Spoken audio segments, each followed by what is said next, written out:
1, 2, 3, 4. Hi. I'm in an act of sheer creative desperation and procrastination. I am now 2 days, I guess as it's coming up to 5 o'clock, I'm now 2 days late on an article that I'm supposed to have written.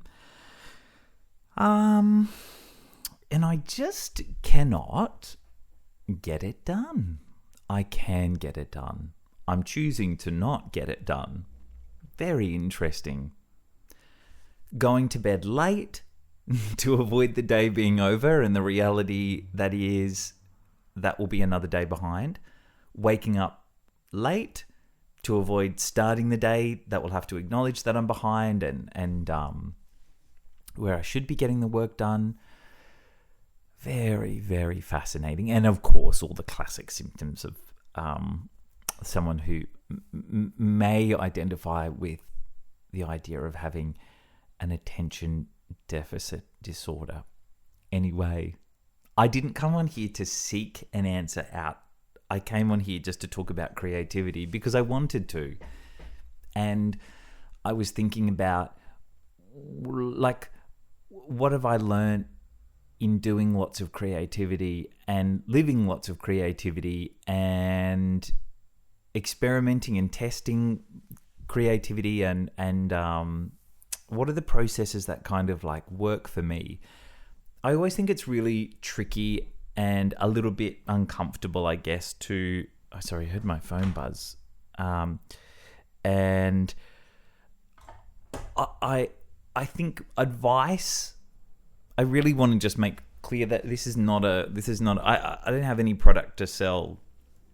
And so this is not a channel that's like telling you what you should do. I'm telling you what I should do. And then maybe if you are aligned in some way with what, with who I am, or like, you notice some patterns in yourself, maybe there's some things to be learned. Or maybe even if you're very different from me, having heard me talk a lot now or seen me online in some way, maybe you can apply it yourself based on what does and doesn't stick for me. By that, I just mean that I can think of any kind of workshop where someone's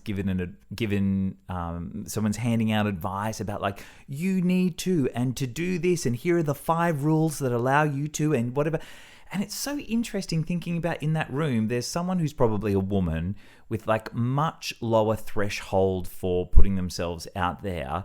And the discomfort around that because we live in a patriarchal society and,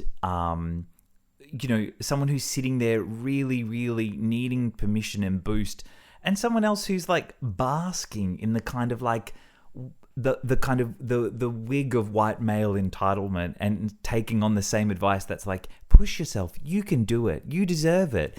And the result of those two kind of pieces of advice falling on two very different, crop fields is that they activate the subject in very different ways. I guess it's up to everyone to kind of like take responsibility for their own learning. But anyway, I digress.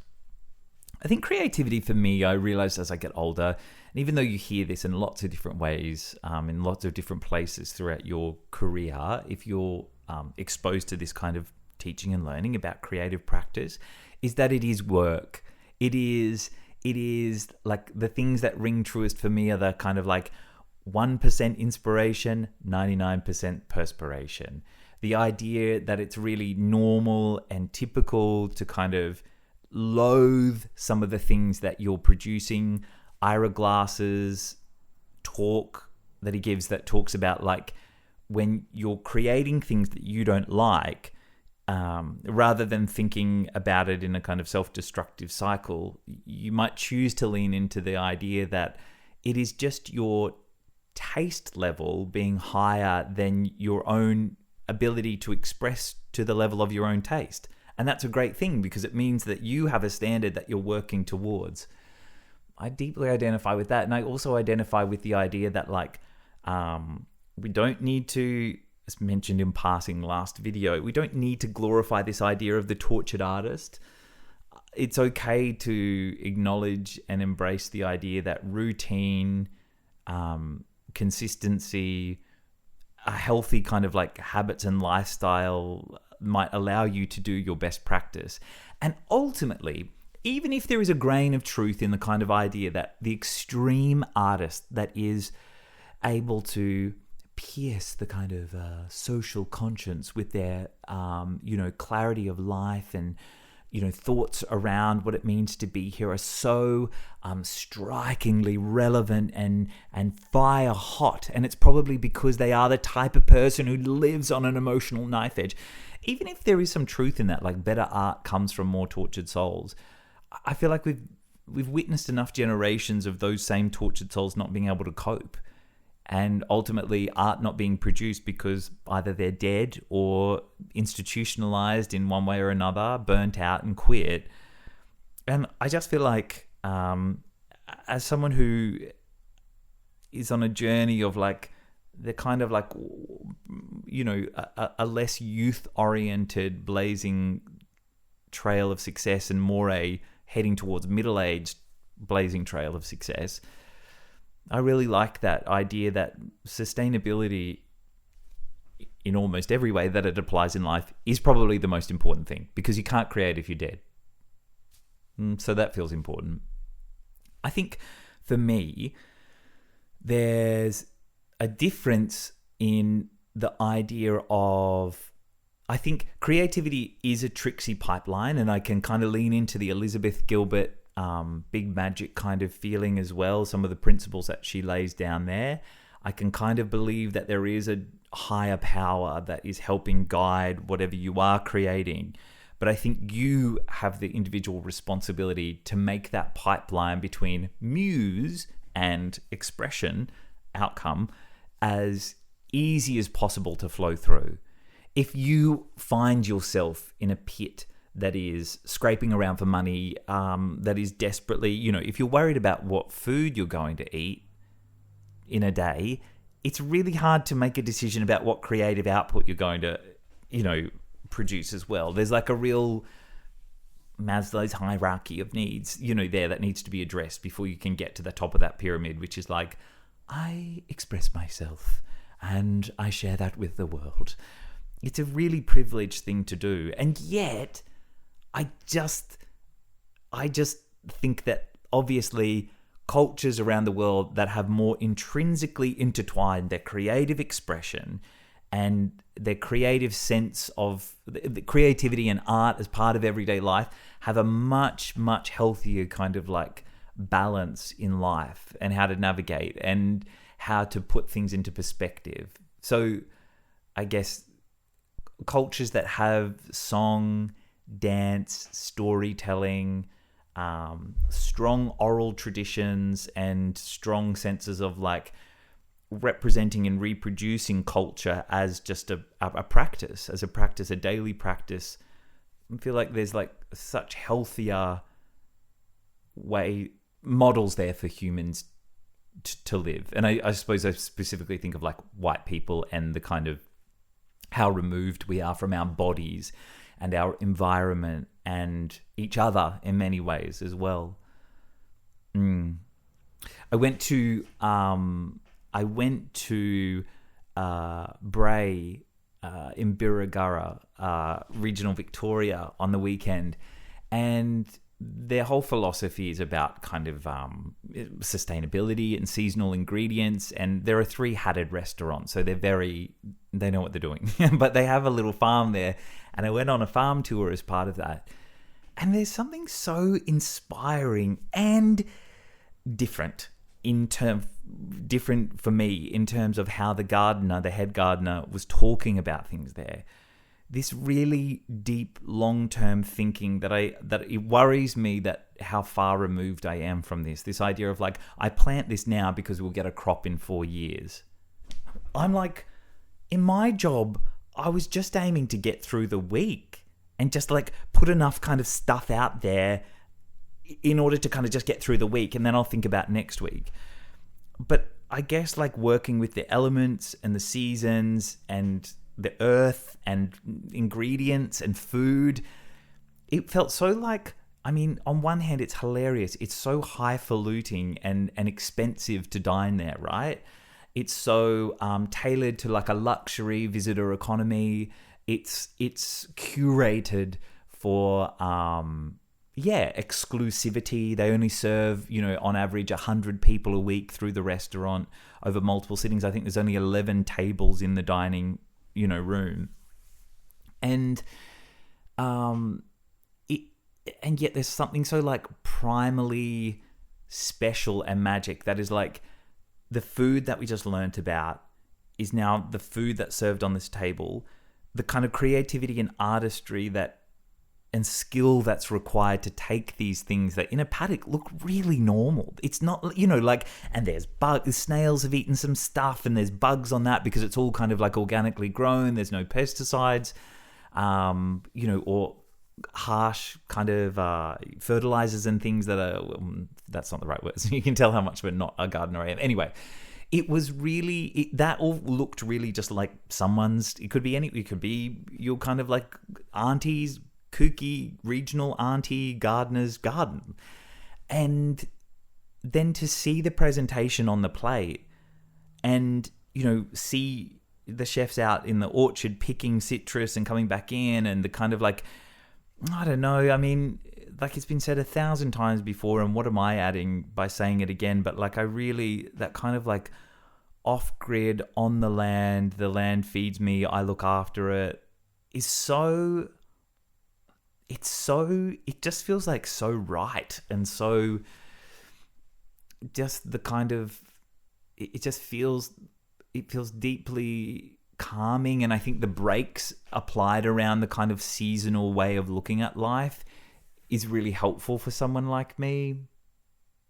Where are we leading to at this point, Kyle? We started talking about creativity and procrastination and gardening. So I wonder whether to add to the kind of like hyperfixation little, roster, just a little bit. I've got some herbs growing at the moment, a few like chives, coriander, rocket, a few other things, mint. I mean, that's easy, right? And there's like blessed with abundant wild flat leaf parsley that was just sort of growing when I moved in. Anyway, I just wonder whether I need to like ramp that up a bit and maybe there's a little bit more that like the garden could be teaching me. Have we gone too far off the deep end? Is that a little bit too wacky? No, it's not. And so do I need to kind of like think about like gathering my gardening teachers, which is just like a shed load of seeds and things to try and grow and experiment with and see what's possible. I don't have a heap of garden to play with, but enough. Anyway, that's a thought. I think that I've been thinking as well about, let's move from creativity more specifically into kind of like whatever, social media, content creation, online in platforms like this. And I've been thinking about the Real Housewives of Beverly Hills and how, we're up to a season finale. They're all on the couch and thinking about what is that?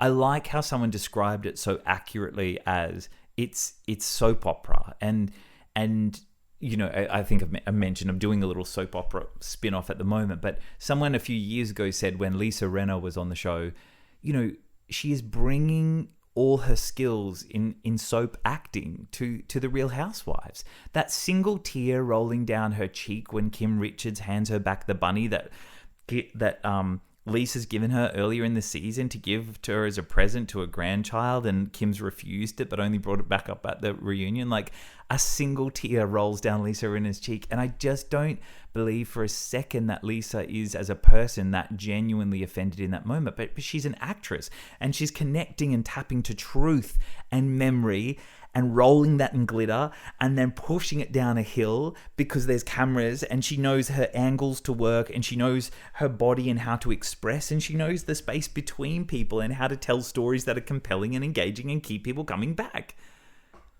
And I just think there's something to be learnt by that.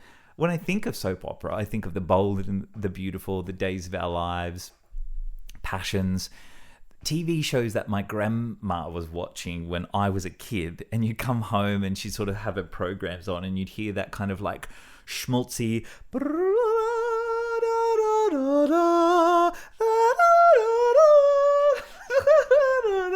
those theme tunes that kind of perfectly encapsulated the kind of glossy Vaseline kind of smeared camera lens and these kind of like formal dresses and people having the most outrageous entanglements through the plot lines of the TV shows.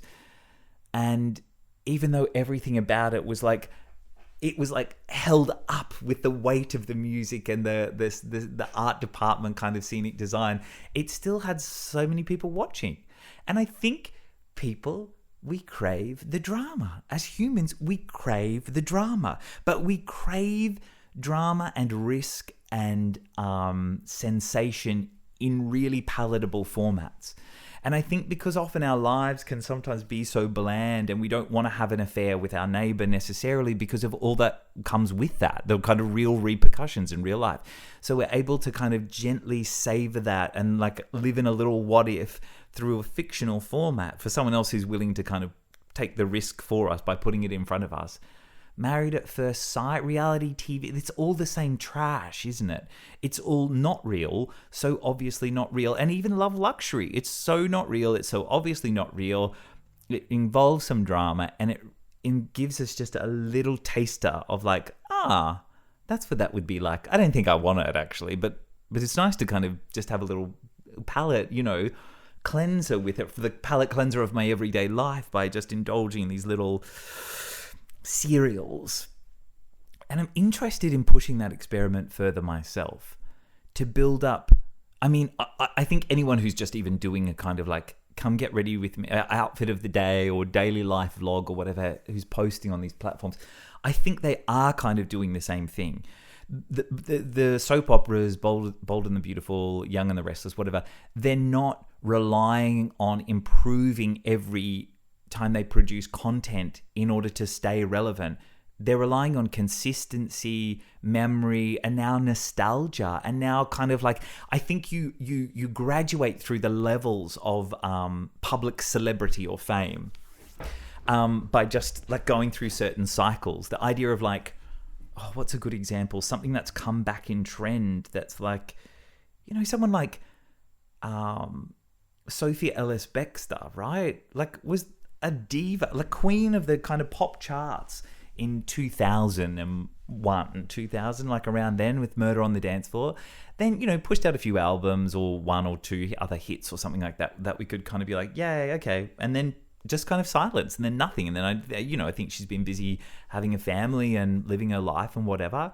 But it just takes one movie to like surge that song back into relevance, or TV series, whatever Saltburn was, surge that back into relevance.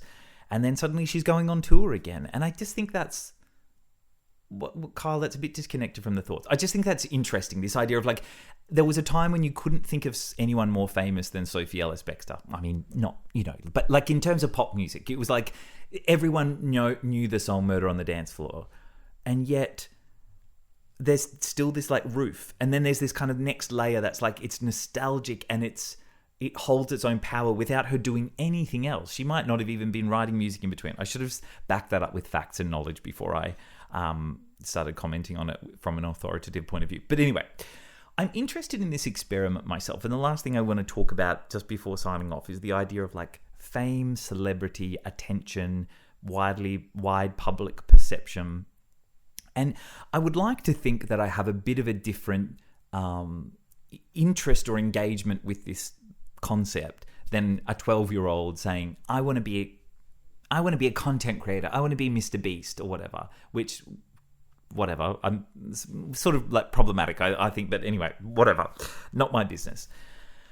And I think I don't want to be Mr. Beast, and I don't necessarily want to be famous or a celebrity, and yet I'm really interested in the experiment of fame or celebrity or wide global exposure.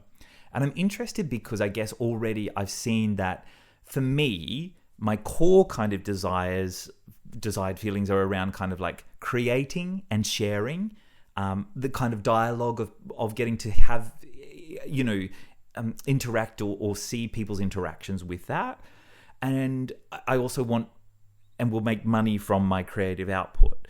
And I just know that the wider net that I cast, the easier that becomes to make a reality, I also know that finding my audience is really important. And I'm not for everyone, and not everyone is going to have an interest in me. And I think that to be able to access, if my ideal audience is someone who's like a little bit, like has a little bit of kook inside them, is like interested in like, I don't know, what, like a kind of normal-ish person that's maybe pushing themselves to be less normal than they truly are or something, I don't know. Or if you're just interested in like comedy or subversion or satire or something like that, me performing in a town hall in Wangaratta might have one or two of those people come to the show out of the 12 people in the audience. But the stats and the ratio is not looking good in terms of me finding the exact right 12 people to come to that show. My marketing power is not quite strong enough.